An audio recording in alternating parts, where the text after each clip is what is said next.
그들 안에 있게 하려 함이니이다. 아멘. 오늘 말씀은 진리로 거룩하게 하옵소서라는 말씀으로 함께 은혜를 나누고자 합니다. 오늘 본문 말씀에 보면 17절에서 19절 말씀에 보면요, 하나님 아버지의 말씀이 진리입니다. 또 그 진리가 거룩하게 하기를 원합니다. 이렇게 말씀하고 있습니다. 우리가 거룩하게 되는 것이 왜 필요하느냐, 왜 중요하느냐. 우리가 거룩해지지 않으면 예수님이 우리 안에 오실 수가 없어요. 그리스도가 우리 안에 오실 수가 없어요. 그래서 우리는 늘 거룩해져야 해요. 그래서 그러면 뭐라고 하시냐면, 어떻게 거룩해지냐 이렇게 말씀하시냐면, 진리로 거룩함을 얻게 하려 함이니이다 이렇게 얘기해요. 진리가 오시면 우리를 씻겨주는 거예요. 우리가 설거지를 하잖아요. 그릇이 막 쌓여 있어요. 그 설거지 통에 들어있는 그릇은 우리가 쓸 수가 없어요. 거기다는 뭘 담던지 입으로 먹을 수가 없어요. 더럽잖아요. 그렇지만 내가 설거지를 깨끗이 해서 이렇게 체에 올려놨어요. 그래서 물이 쭉 빠지고 깨끗이 마른 그릇은 무엇을 담든지 내가 입으로 먹을 수가 있어요. 또 동일하게 우리가 예수님의 진리의 말씀으로 우리가 깨끗이 씻음을 받은 그릇들은 주님이 쓰시고자 하실 때마다 언제든지 쓰실 수 있어요. 그 그릇이 밥그릇이어도 상관이 없고, 큰 국그릇이어도 상관이 없고, 국을 끓였던 큰 냄비여도 상관이 없어요. 그릇은 다 달라요. 그래서 그릇의 용도가 다 다르고, 크기가 다 다르고, 쓰임이 다 달라요. 항상 산에 올라가는 그릇이 있는가 하면, 어쩌다 한번 꺼내서 끓이는 냄비가 있는가 하면, 우리가 곰국을 끓일 때 조그만 냄비에 끓이지 않잖아요. 큰 들통에다가 끓여요. 근데 곰국을 항상 끓이지는 않아요. 곰국을 옛날에는 그래도 1년에 2-3번은 끓였던 것 같은데, 요새는 그것도 끓이는 거지 않고 사다 먹는 것 같아요. 정육 코너에다가 이렇게 나와 있잖아요, 곰국이. 그러니까 주님이 우리를 깨끗이 씻어서 넣어 놓으셨어요. 어떤 사람은 들통과 같이 큰 사람이 있어요, 그릇이. 근데 그 들통이 항상 쓰이지 않는 거예요.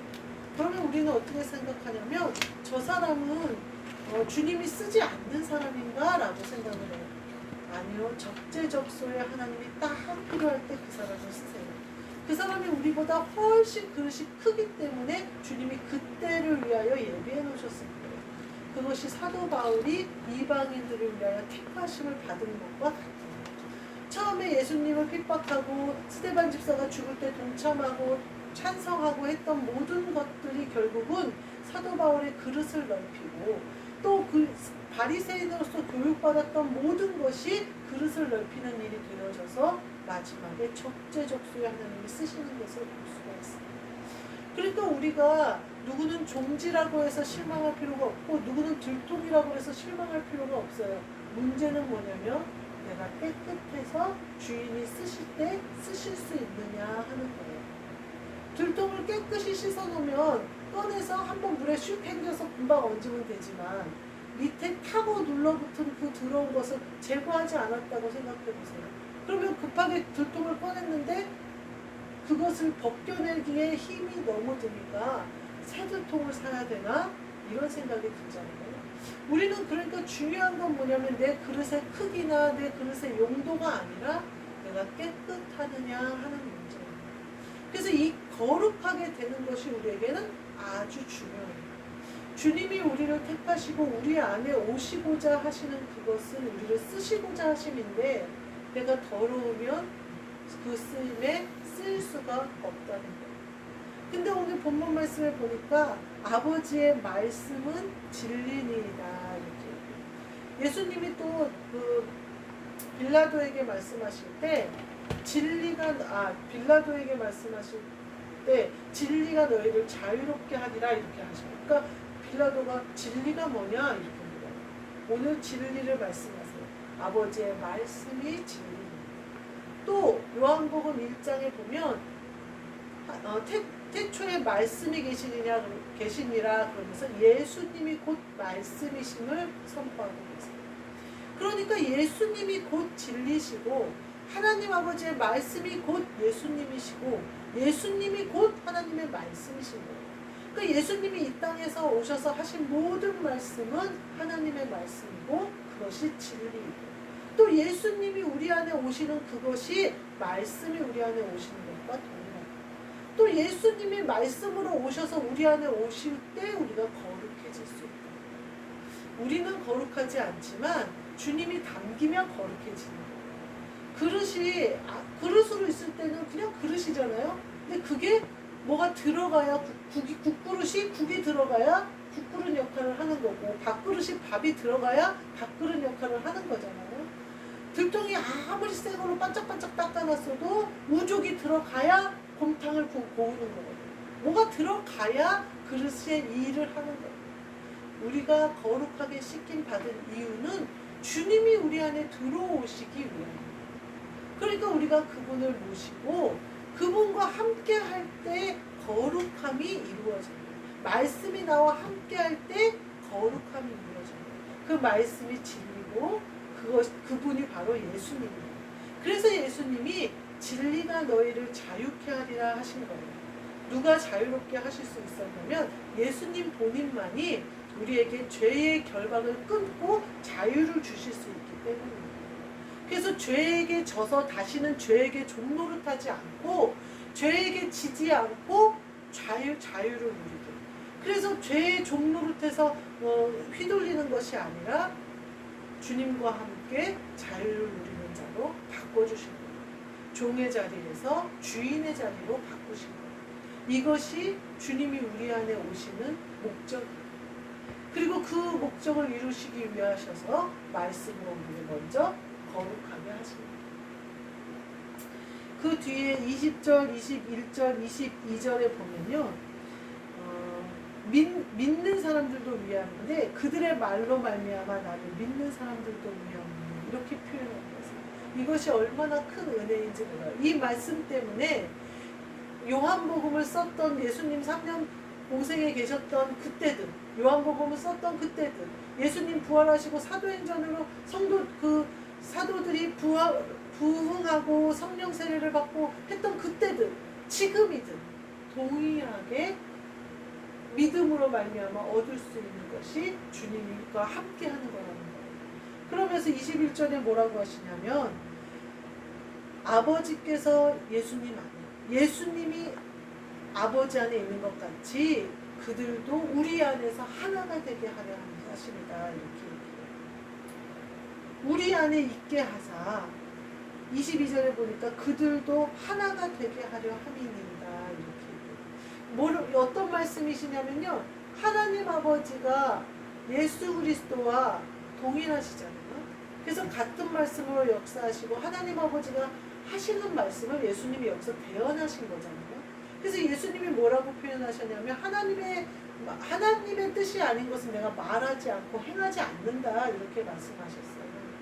그렇게 하나님 아버지와 예수 그리스도가 하나가 되신 것처럼 우리도 주님과 하나가 되게 하기 위하십니다. 그러면 우리가 주님과 하나 됐을 때 내가 어떻게 행하면 좋을까를 뭘 고민하냐면요. 주님이 이 땅에서 하나님 아버지의 말씀을 어떻게 실천하셨는지를 보면 주님이 내 안에 오셨을 때 내가 어떻게 실천해야 하는지를 알 수가 있습니다. 주님이 예수 그리스도가 표현하신 말씀대로 하나님 아버지가 하신 말씀만 내가 한다 이렇게 얘기하시잖아요. 근데 우리도 그러면 예수 그리스도가 우리에게 하라 하신 말씀만 해야 되는 거예요. 많은 사람이 질문하려고 그러고 예수님을 시험에 들게 하려고 와요. 또 병자들을 데리고 와요. 모든 일을 하신 예수님의 그 행하심을 본받아 우리도 그렇게 해야 된다. 하나가 되게 하려 하십니다라는 것은 앞에 보면 세상으로 아버지께서 나를 보내신 것을 알게 세상으로 구원의 길이 열렸음을 알게 하려 하십니다. 그래서 믿게 하려는 거죠. 믿는 사람은 어떻게 된다는 거예요? 주님과 하나가 된다는 거예요. 이거는요 굉장한 영광이죠. 주님과 우리가 하나가 됨으로 우리가 하늘나라의 시민권을 얻는 거예요. 주님과 우리가 하나가 됨으로 하나님 아버지의 아들이 돼요.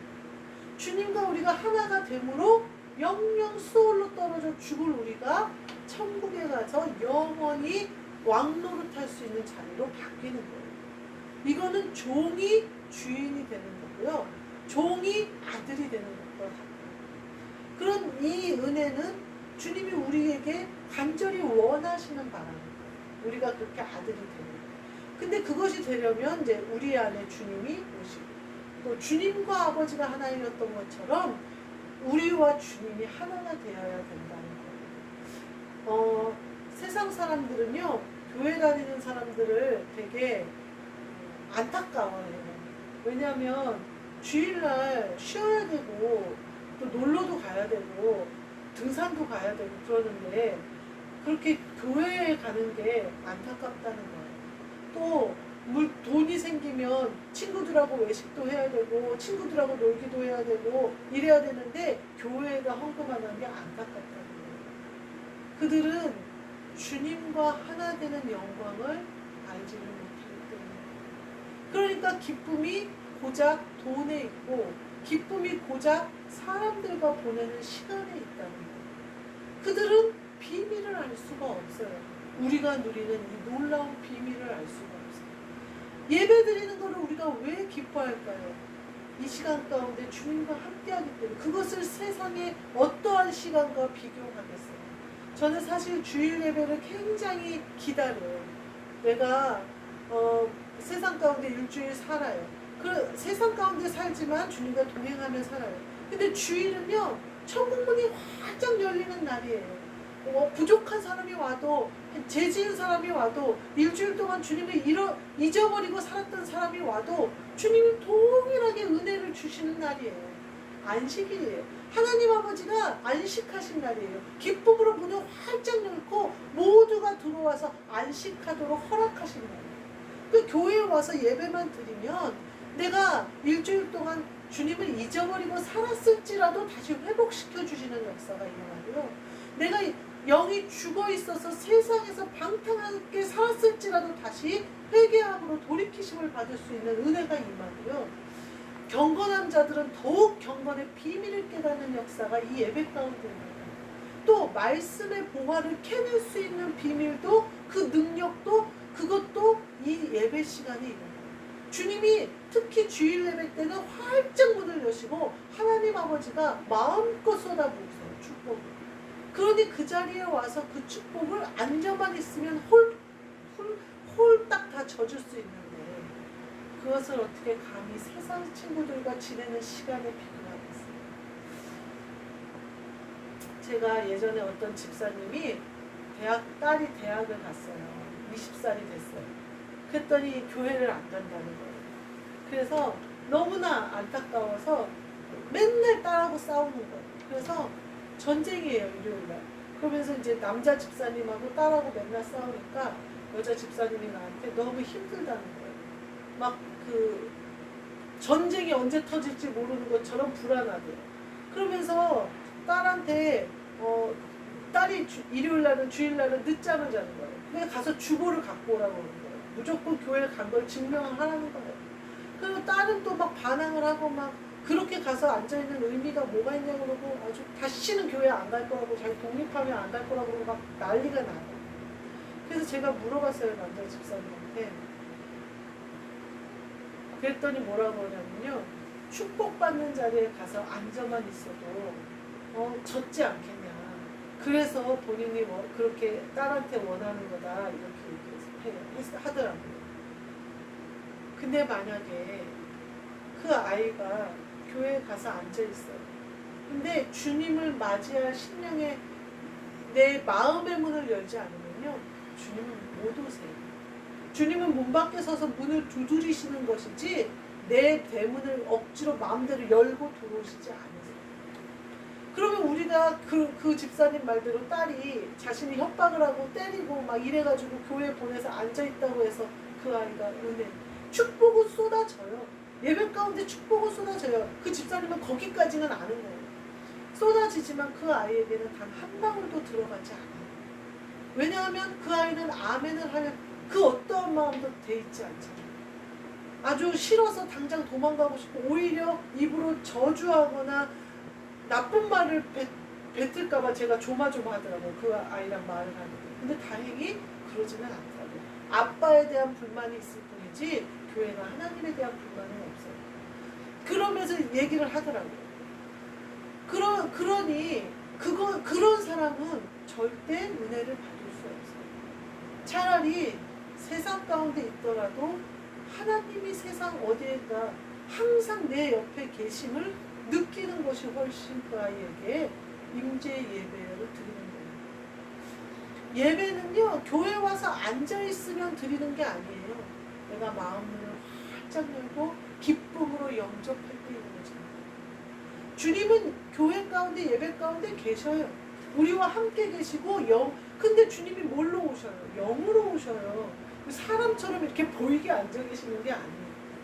그러니 영으로 우리에게 임하시는데 마음문을 활짝 연 사람은 심령으로 임해요. 마음문을 연 사람은 마음으로 임해요. 모든 것을 열 사람은 임해요. 영과 혼과 마음, 몸을 다하여 주님을 영접하면 모든 곳에 임해요. 우리가 얼만큼 주님을 기쁨으로 영접하기를 원하여 마음을 활짝 여는 거에 따라서 임하신 거예요. 세상 방법으로 교회를 취미생활이나 어떤 사회활동의 일환으로 와서 앉아있는 사람은 절대 영의 세계를, 주님의 임재를, 그 기쁨을 경험할 수 없어요. 주님이 지금 말씀하시는 우리 안에 있게 하사, 이것은 또 그들의 말로만 인하여 믿는 자들을 위함이라 하는 이것은 심령을 열어 주님께 내 모든 것을 드리기를 원하는 사람, 주님을 내 안에 모시기를 원하는 사람에게 이루어지는 거예요. 교회에 와서 앉아있다고 다 이루어지는 것은 아니에요. 쏟아지는 은혜 가운데서도 은혜의 담비를 단 한 모금도 마실 수 없어요. 내 마음을 열고 주님을 영접하자. 마음문을 열고 영접해서 하나가 되게 우리 안에 있게 하는 그 주님, 그 22절에 보면요, 내게 주신 영광을 내가 그들에게 주었사오니 이렇게 얘기해요. 그 영광 가운데 참여할 수 있는 자가 될 수 있는 사람은 나를 버리는 사람이에요. 내가 내 것을 다 챙기고 내가 조금도 고난을 받지 않고 내 것을 손해보지 않겠다는 사람은 절대 주님을 받아들일 수가 없어요. 그 영광에 참여할 수가 없어요. 그 영광을 볼 수가 없어요. 내가 힘을 빼고 모든 것을 내려놨을 때 주님이 내 안에 임할 수 있어요. 그러면 주님과 하나 되는 역사가 일어납니다. 그래서 세상 사람들은 그걸 못하는 거예요. 그래서 우리를 안타깝다고 그러는 거예요. 그 시간을 내려놓으면 영광에 참여하는 자로 바뀌어버리는 거예요. 그것을 못하는 거예요. 그 물질 작은 거를 내려놔보면 물질의 주인이 돼버리는데 그걸 못하는 거예요. 완전히 다른 삶이에요. 먼저 내려놔요. 먼저 버릴 것을 버려요. 먼저 우리는 알잖아요. 주님의 영광이 무엇인지, 그분과 하나 되는 은혜가 무엇인지 아니까 버리는 것에 두려움이 없어요. 뒤도 안 보고 버리기가 쉬워요. 근데 처음 믿는 사람들은 그것을 모르니까 진짜일까? 라고 생각을 해요. 먼저 된 우리가 그들에게 말로 또 우리의 행함으로 우리의 어떤 그 드러남으로 빛이 드러남으로 그들에게 보여줘야 될 필요가 있어요. 그 뒤에 보면요 23절 24절 말씀에 뭐라고 그러냐면요 사랑에 대해서 나와요. 아버지께서 나를 보내신 것과 또 나를 사랑하신 같이 그들도 사랑하신 것을 세상으로 알게 하려 함으로써 사실은 이 사랑이 없었으면요 예배 가운데 부으시는 은혜도 없었을 것이고요 예수 그리스도가 우리 안에 오시는 은혜도 없었을 거예요. 이 모든 것은 무엇으로부터 시작하냐면 하나님 아버지가 우리를 사랑하신 그 사랑으로부터 주는 그래서 아버지께서 나를 보내신 것과 나를 사랑하신 같이 이렇게 표현해요. 하나님 아버지가 예수 그리스도를 보내신 것과 그것이 얼마나 큰 사랑이에요. 가장 근본적인 사랑이죠. 그 사랑과 또 나를 사랑하신 같이 그들도 사랑하신 거예요. 예수 그리스도를 사랑하신 같이 그들도 지금 보니까 하나님 아버지가 자신을 사랑하신 것 같이 우리를 사랑했네요. 그러니까 너희가 이웃을 너 자신같이 사랑해라 이렇게 말씀하셨거든요. 주님이 하나님 아버지가 본인을 사랑하신 것 같이 우리를 사랑하신 거예요. 그러니까 어떻게 그 사랑을 사랑하셨냐면 본인을 버리시기까지 사랑하신 거죠. 그러니까 이웃을 위한 사랑이 우리 안에 있으면 그것을 너희가 행하게 된다. 그러면서 세상으로 알게 하려 함이로써이다. 이렇게 나 있는 곳에 나와 함께 하자. 이렇게 얘기하시면서 나를 사랑하심으로 내게 주신 나의 영광을 그들로 보게 하시기를 원하옵나이다. 하나님 앞에 간구하고 있어요. 그 영광을 보게 하시기를 원하옵나이다. 그 영광을 보는 자들은 뒤돌아서지 않겠죠. 포기하지 않겠죠. 주님을 따라가는데 망설이지 않겠죠. 우리가 승리한 전쟁을 영화를 본다거나 뭐 이러면 혹은 지금 6.25 전쟁을 얘기할 때 우리가 폐허가 되고 막 군인들이 다 많이 죽고 또 부산까지 밀리고 우리나라가 죽을 뻔했던 얘기를 얘기할 수가 있어요. 지금 그 이유는 뭐냐면 우리가 승리했기 때문에. 우리가 져버렸다면 북한과 같이 똑같이 그렇게 됐겠죠. 근데 그 승리케 하신 그 승리를 우리에게 주셨기 때문에 우리가 그 전쟁의 비참함과 너무나 힘들고 괴로운 것은 알지만 그것이 우리에게 지금까지 영향을 미치지는 못해요. 우리가 이겼기 때문에. 우리가 세상을 이기면 이와 같이 우리가 세상 가운데 종노릇했던 것, 세상 가운데 빼앗겼던 것이 참 안타깝고 지금 생각하면 후회되지만 그것이 지금 우리의 삶에 영향을 미치지는 못해요. 빼앗겼던 것을 도로 찾는 역사가 있고 마음의 심령에 상했던 것을 위로받는 역사가 있고 어려움 가운데 내가 제대로 못한 것 같고 자식을 제대로 도와주지 못한 것 같아서 아팠던 것들이 다시 자식이 강하고 담대함으로 변하여 돌아오는 역사가 있는 거예요. 그것이 세상을 이긴 자들만 누릴 수 있는 거예요.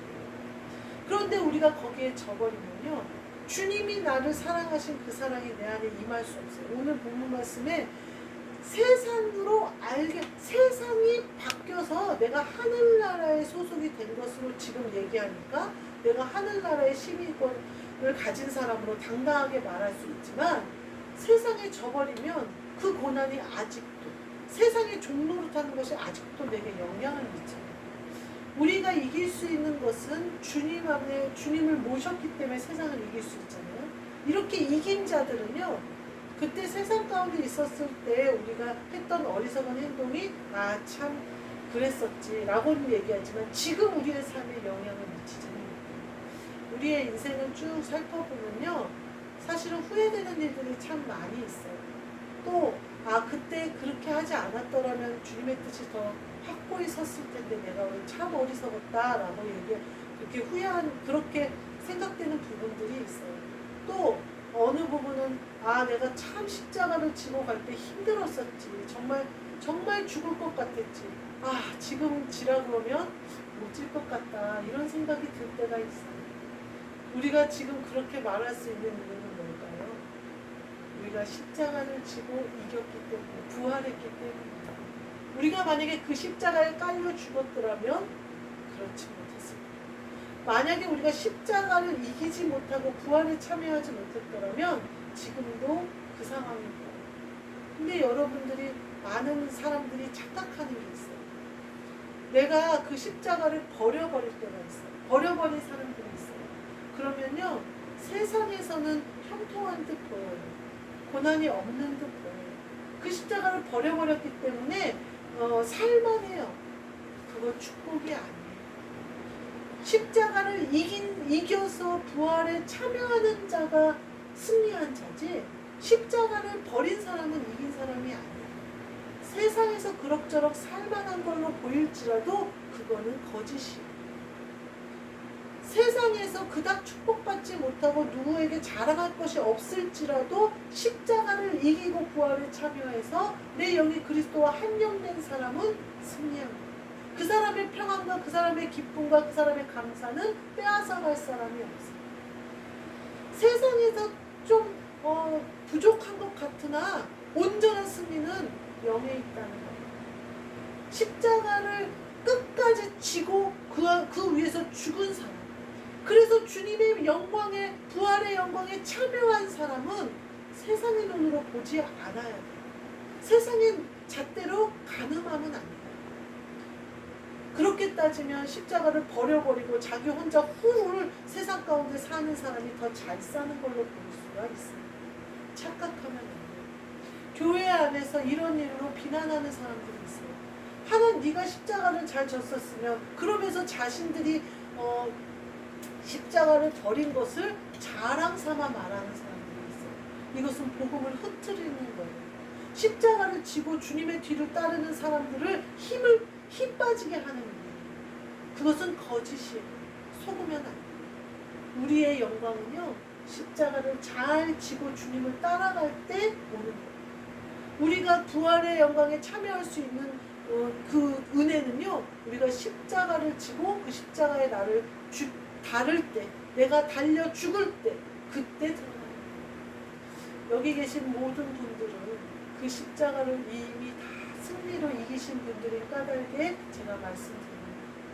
그러니 우리가 또 다른 세상의 고난이 우리가 오잖아요. 근데 그리스도 안에 있는 자는요, 이 고난이 유익으로 보여요. 그래서 참 감사해요. 고난이 올 때마다 유익이 보이고 그것으로 일하실 하나님의 뜻이 보이고, 제가 예전 같았으면 자식에 대한 마음을 정리하기가 되게 힘들었고 자식의 고난을 기쁨으로 받아들이기가 제일 힘들었어요. 내가 고생하는 건 괜찮아요. 내가 기쁨으로 아멘할 수 있고 받아들일 수 있고 감사할 수 있어요. 근데 아들의 고난이 내게 기쁨으로 오는 거예요. 주님이 그 아이를 훈련시켜서 십자가에서 이기게 하시는 능력이 보이는 거예요. 아, 그 아이도 영광에 참여하게 하시려 하심이구나 라는 게 보이는 거예요. 그러니까 고난이 기쁨이 되고 유익이 돼요. 십자가가 분명히 아프고 괴로운 일이에요. 그러나 부활을 바라보면요, 넉넉히 이겨요. 예수님이 그것을 무엇으로 비유하셨냐면 아기 낳는 것으로 비유하셨어요. 아기 낳으면서 아픈 것은요, 하루예요. 근데 그 아이가 평생 나에게 위로해 주는 것은요, 내 평생의 인생이에요. 인생 가운데 자녀가 없었더라면 인생을 알 수가 있었겠어요. 하나님의 마음을 그만큼 깊이 알았겠어요. 예수 그리스도의 사랑을 그만큼 깊이 알았을까요? 많은 것이 부족했을 거라 같아요. 육체의 고난, 죽을 것 같은 아픔을 통해서 태어난 그 아이가 나의 인생에 주님이 나를 이끄는 것을 가르치는 선생이 되어지잖아요. 그러니 고난이, 그러면서 또 둘째 낳고 셋째 낳고 넷째 낳고 생기는 대로 낳잖아요. 잊어버리는 그 기쁨이 감히 그 고난을 잊어버리게 만들어버리는 거예요. 그것이 십자가의 부활의 능력이에요. 십자가가 잊어버려져 버리는 거예요. 예수님의 그 십자가를 통하여 그때나 지금이나 동일하게 구원이 이루어지잖아요. 주님을 믿는 자들마다 부활의 영광에 참여하는 역사가 지금도 일어나잖아요. 그러니 주님이 그 십자가를 이기실 수 있었던 거예요. 우리도 마찬가지예요. 뒤에 보면 나와요.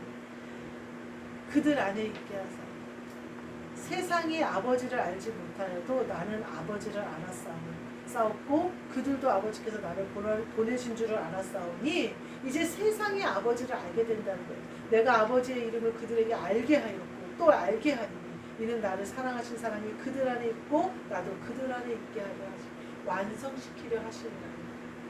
하나님 아버지의 사랑이 예수님을 통하여 우리 안에 있게 하려 하심이라는 거예요. 그것은 세상은 아버지를 모르지만 이제는 세상이 아버지를 알게 된다는 거예요.